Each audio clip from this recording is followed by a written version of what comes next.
सुनने में यह अजब गजब लगे है पर पूरी तरह सच। यहाँ इंसान व एक पक्षी की दोस्ती मिसाल बन चुकी है। बिना किसी स्वार्थ के आरिफ व सारस की दोस्ती इतनी मजबूत हो गई कि अमेठी, दिलीप सिंह, ये दोस्ती हम ना।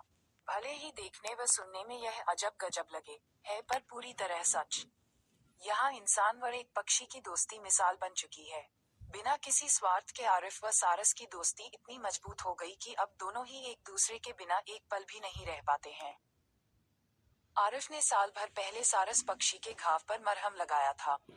वक्त के साथ घाव तो ठीक हो गया पर इसी के साथ दोस्ती व भावनात्मक रिश्ते की एक अनोखी कहानी की पटकथा भी लिख उठी, जिसके अफसाने अब हर दिन सामने आ रहे हैं। जामो ब्लॉक के मंधका गांव में राजकीय पक्षी सारस और 30 वर्षीय युवक आरिफ की दोस्ती हकीकत बन चुकी है।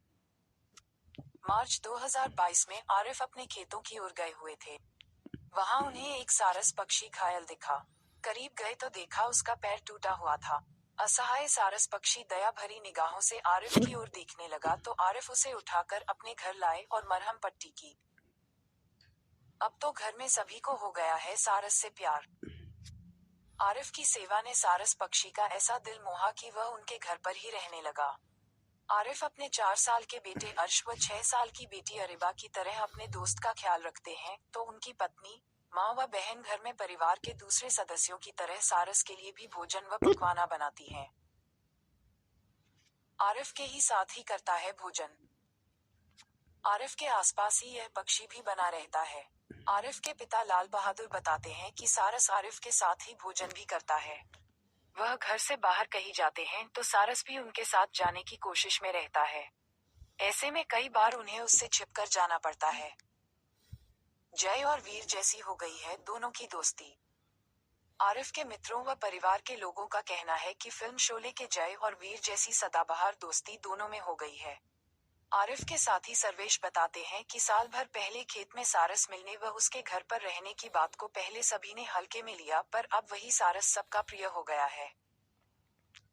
आरिफ के सारस की प्रतिदिन की डाइट। आरिफ के मुताबिक वह इसे रोजाना सुबह 2 अंडे खिलाते हैं। दिन में रोटी, चावल और सब्जी खाता है। सारस आरिफ पर अपना पूरा अधिकार मानता है। उनके अलावा किसी की मजाल नहीं जो इसे हाथ भी लगा ले। वाल्मीकि रामायण के पहले श्लोक का कारण बना था सारस पक्षी। यत्क्रौंच मिथुनादेकम अवधीह काम मोहितम, अर्थात हे निषाद, तुमको अनंत काल तक शांति न मिले क्योंकि तुमने प्रेम प्रणय क्रिया में लीन असावधान क्रौंच सारस पक्षी के जोड़े में से एक की हत्या कर दी। वाल्मीकि के क्रोध और दुहक से निकला हुआ ये शब्द संस्कृत का पहला श्लोक माना गया। रामायण की पहले श्लोक का कारण सारस पक्षी को ही माना जाता है। सारस के बारे में ये भी जाने। सारस सबसे बड़ा उड़ने वाला पक्षी माना जाता है। दुनिया में सारस 8 प्रजातियां पाई जाती हैं। ज्यादातर सारस पक्षी नेपाल और भारत में ही पाए जाते हैं। सारस जोड़े में ही रहना पसंद करते हैं। जोड़ा टूट जाने पर साथी भी कुछ दिन में दम तोड़ देता है। सारस की लंबाई खड़े होने पर करीब 6 फीट तक होती है। सारस 500 किलोमीटर तक की उड़ान भरने की सक्षम होता है। सारस को प्रेम का प्रतीक से भी जान जाता है। सारस में नर मादा को पहचानना मुश्किल है। सारस ज्यादातर कम पानी में रहकर ही भोजन की तलाश करते हैं।